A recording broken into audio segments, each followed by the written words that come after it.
I'm talking about oceans dying. Tell me about why you think the coral reef problem is exaggerated. Here's Bjørn Lomborg, who I've had on the show, who's a great guy, climatologist, who is not crazy. Somehow they let him on Bill Maher's show a couple days ago, and he explained that climate change, not that big of a problem.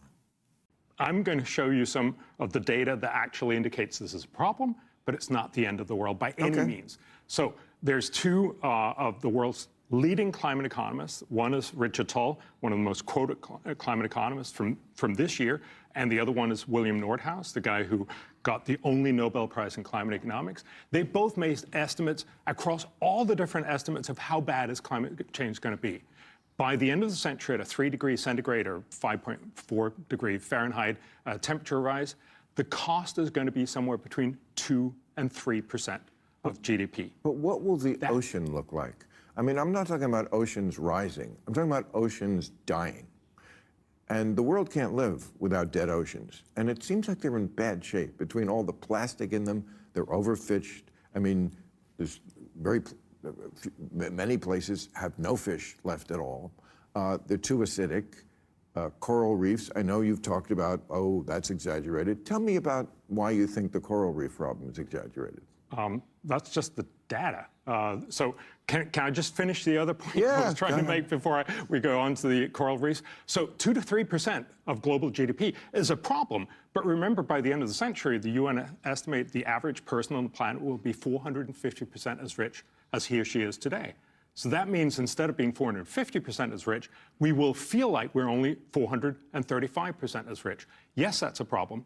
No, it's not the end of the world. On the coral reef bit. Rich. So, how does rich fix the ocean? No, so on the coral reefs bit, we have a situation where we have on Great Barrier Reef, so the world's biggest coral reef, the Australian Marine Scientific Institute, sorry, I can't remember what they're called, but they're the guys who do the data every year on the coral reef since 1986.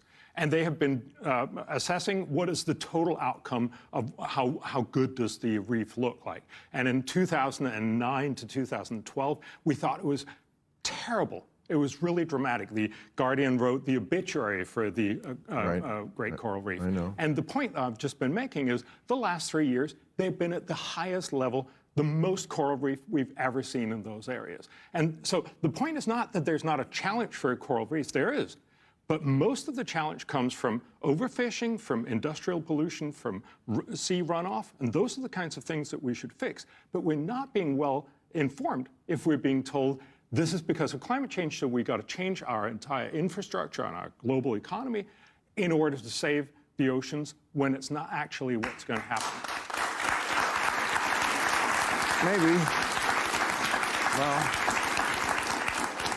And why do we imagine, as we treat the oceans ever worse, that the coral reefs are enjoying it more now? Look, I don't think that they're going to enjoy this. But why are they doing better in the last 3 years? It's not like we did anything. I don't know.